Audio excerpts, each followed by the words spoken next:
l'invité de la matinale. KTO Radio. Jeudi 13 mars, journée anniversaire pour le pape François qui marque les 12 ans de son pontificat, une date symbolique, d'autant plus symbolique avec son hospitalisation pour une double pneumonie. Cela fera un mois demain. Je vous propose ce matin de faire un point santé et d'ouvrir la discussion sur la suite de son pontificat. Et on reçoit pour cela Philippine de Saint-Pierre. Bonjour Philippine. Bonjour Maxence, bonjour à tous. Vous êtes journaliste accréditée permanente au Vatican. Alors, plein de questions me viennent, j'imagine que pour les auditeurs également. Tout d'abord, sur son état de santé, les médecins de la polyclinique ont indiqué lundi soir que son pronostic n'était plus réservé. C'est un nouveau signe encourageant. Alors c'est un signe encourageant qu'on n'attendait pas forcément. Il faut comprendre ce que ça veut dire. Pronostic réservé, c'est ce qu'on entend souvent aux informations à la télé. Vous savez, c'est pronostic vital engagé. Ça veut dire qu'il y a un danger imminent et que d'un instant à l'autre, la personne peut mourir. Donc ils ont levé lundi la réserve sur ce pronostic en disant que le danger n'était plus imminent. Il ne faut pas croire pour autant que le pape serait sorti d'affaire. Ça n'est pas le cas. Les médecins le répètent à chaque fois qu'ils publient un bulletin, tous les 2 jours désormais, en disant que le cadre reste très complexe. Et est-ce qu'il existe des signes d'un retour prochain de François à la résidence Sainte-Marthe ? Ça me semble beaucoup trop tôt pour le dire. Trop tôt, ouais. Beaucoup trop tôt. Aujourd'hui, ce qu'on sait, le pronostic vital n'est plus engagé d'une minute à l'autre. Pour autant, le pape a 88 ans, il est alité depuis presque un mois, vous le disiez. Il a encore besoin d'assistance pour sa respiration la nuit, c'est-à-dire que la journée, il a de l'oxygène à haut débit, mais la nuit, il est sous respirateur parce que le corps ne respire pas tout seul. Et puis, même si la radio d'hier a montré des signes d'amélioration légère, là encore les médecins insistent, le traitement d'une double pneumonie, c'est très très long. Le pape est soigné, il a un certain nombre de médicaments, de thérapies antibiotiques, mais il va falloir du temps pour voir si cette thérapie s'améliore. D'autant plus que les médecins sont bien conscients que le jour où François rentrerait au Vatican, quelles que soient les consignes qui lui seront données, il est probable qu'il ne les respecte que très difficilement et reprenne une partie de ses activités s'il en a la possibilité. Donc les médecins ont bien insisté. Dans les derniers bulletins, le traitement se poursuit en milieu hospitalier. Les médias italiens ont rappelé ces dernières semaines un adage souvent employé à Rome. Les papes meurent mais ne tombent pas malades. La communication du Vatican avec des bulletins chaque soir sur l'évolution de son état est-elle habituelle ? Comment la jugez-vous ? Alors, d'abord, permettez-moi de dire que cet adage romain, comme tous les adages, a sans doute eu sa période de crédibilité, mais qu'elle en a sérieusement pris un coup dans l'aile au moment, par exemple, des dernières années du pontificat de Jean-Paul II. Je crois que c'est un adage qui remonte un petit peu avant l'époque moderne des masses médias. Pour la communication du Vatican, écoutez, on voit qu'il y a un effort, en tout cas, qui est fait pour probablement aussi ne pas laisser libre cours aux rumeurs, aux fausses informations qui circulent sur les réseaux sociaux. Vous savez que la mort du pape a été annoncée peut-être 400 fois depuis 30 jours par des sources diverses et variées, mais toutes peu crédibles. Et donc, il y a ce souhait sans doute de dire, écoutez, voilà, on vous tient au courant de ce qui se passe, c'est pas très mystérieux, et par là même, on coupe l'herbe sous le pied des lanceurs de rumeurs. À ceci près que, évidemment, comme journaliste, on a bien conscience qu'on est totalement otage de cette communication. On sent qu'il y a un désir, depuis le début de la semaine, de manifester, que ça s'améliore, que ça va mieux, d'être dans une situation moins dramatique que les 3 semaines précédentes. Aucun d'entre nous n'ayant les moyens de le vérifier, on attend la prochaine conférence de presse des médecins qui devrait avoir lieu dans les prochains jours. L'Église, elle, en attendant, continue à tourner. Comment se passe cette continuité dans le travail, notamment les relations avec la secrétaire d'État malgré cette hospitalisation ? Vous savez que l'Église tourne, c'est pas le pape qui fait tourner l'Église dans toutes les paroisses du monde tous les jours. L'Église, c'est l'ensemble du peuple de Dieu. Pour ce qui est du travail très concret au Vatican, écoutez, il faut dire les choses. Il n'y a pas de décision majeure. S'il devait y en avoir, elles sont plutôt en stand-by.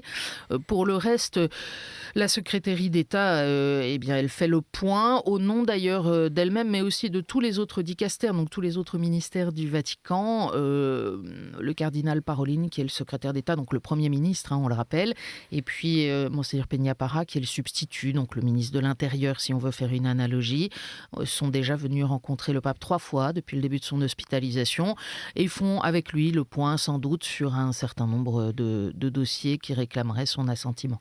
Donc le pape continue à travailler malgré son hospitalisation. Le pape est tout à fait conscient, on le sait, la pathologie dont il souffre n'affecte pas ses facultés mentales ou cognitives, mais il est épuisé, il est sous traitement, il peut difficilement s'exprimer. On ne peut pas croire que c'est une situation optimale. Donc bien que le traitement médical semble, vous l'avez dit, maintenant fonctionner, cette double pneumonie peut impacter sa santé à long terme. Quelles conséquences cela pourrait avoir sur la suite de son pontificat ? Je n'en sais rien là encore, n'étant pas médecin et n'ayant pas, a fortiori, rencontré le patient depuis cet épisode. C'est l'objet principal de préoccupation à Rome et pas seulement à Rome. C'est de se dire si d'aventure le pape se rétablit et retourne au Vatican, dans quel état sera-t-il, pardon de le dire comme ça, c'est pas lui manquer de respect, c'est une question qui vient naturellement. On sait que dans ce type de pathologie, le patient peut d'abord mettre des mois à recouvrer une activité légère, ensuite qui peut avoir besoin d'oxygène en permanence, qui peut aussi, et ça on y pense forcément concernant le pape, avoir des difficultés d'expression, parce que ça demande du souffle, de parler à haute voix, et notamment de lecture à haute voix. Et vous imaginez bien que si le pape peut plus lire à haute voix, ça représente quand même une difficulté dans l'exercice de son ministère. La vérité, c'est qu'aujourd'hui, personne n'en sait rien, et donc on verra bien ce qui va se passer dans les prochaines semaines. Le pape François, vous l'avez dit, a reçu la visite à plusieurs reprises, notamment du cardinal Pietro Parolin. Il aurait signé un décret pour convoquer un consistoire extraordinaire. Déjà, rappelez-nous en quoi consiste ce consistoire. Alors les consistoires, il y en a de deux sortes, mais dans les deux cas, c'est le rassemblement des cardinaux qui le peuvent. Voilà, donc les cardinaux, quand on est cardinal, c'est pas une responsabilité hiérarchique en quelque sorte sur une partie de l'Église comme le fait d'être curé ou le fait d'être évêque. Le fait d'être cardinal, ça veut dire au fond qu'on est conseiller du pape et que le cas échéant, on est amené à élire son successeur. Donc les cardinaux peuvent être convoqués par le pape, soit de façon régulière sur des sujets de réflexion, soit pour les causes des saints principalement, c'est-à-dire pour valider la décision de l'Église sur le fait de proclamer tel ou tel témoin comme saint pour l'Église universelle. Alors, voilà ce que c'est qu'un consistoire. Maintenant, pourquoi cette information a mis un peu d'agitation, notamment dans le monde médiatique ? Oui, il faut se souvenir que en 2013, en février, c'est à l'occasion d'un consistoire pour les causes des saints que le pape Benoît XVI avait choisi, surprenant tout le monde, dans une longue déclaration en latin, d'annoncer qu'il souhaitait renoncer à sa charge. Donc évidemment, le mot consistoire a fait clignoter toutes les lumières rouges en disant s'il annonce un consistoire, est-ce que ça veut dire que... moi, je ne le crois pas pour plein de raisons, mais la première étant que François nous a habitués à ne jamais faire comme les autres. Il n'y a aucune obligation. Si un pape voulait renoncer à sa charge, à ce qu'il le fasse pendant un consistoire, en fait, c'est un rescrit, c'est un décret du pape. Et donc, ça me semble, cette hypothèse, en tout cas la corrélation entre un consistoire pour les causes des saints et l'hypothèse de la renonciation me semble tout à fait nulle et non avenue. Donc on ne sait pas encore de quoi va mener ce consistoire. C'est un consistoire pour les causes des saints, donc il n'a pas de date fixée à ma connaissance, il aura lieu quand cela sera possible et il aura pour tâche de valider les causes des saints qui sont concernés. Ça, contrairement à ce que son nom indique, ça n'a absolument rien d'extraordinaire.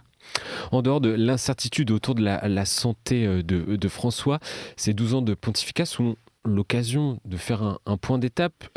Où en est-on des chantiers engagés depuis 12 ans, Philippine de Saint-Pierre ?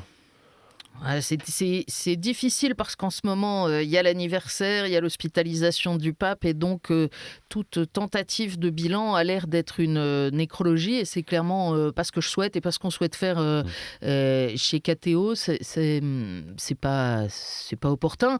Maintenant, c'est vrai que les anniversaires, c'est l'occasion d'un point d'étape et on se souvient que François a été élu sur un programme, disons, de réforme, même s'il n'y a pas vraiment de programme, mais disons sur une vision, une attitude, lutter contre l'église autoréférentielle, la faire sortir aux périphéries, réformer la curie. Il y a eu beaucoup de choses, de chantiers qui ont été entrepris pendant ces 12 années, avec, il faut le dire, et c'est normal, des résultats contrastés. Sur la pédagogie dans l'église de sortir d'une forme d'autocentrage, d'autoréférentialité. François est un pape radical qui aura secoué et qui rappelle inlassablement à tous les disciples du Christ la nature profonde de leur mission. Maintenant, si on parle des réformes très concrètes au Vatican, elles sont d'efficacité variable. On peut dire que beaucoup sont en chemin, mais pas du tout arrivés.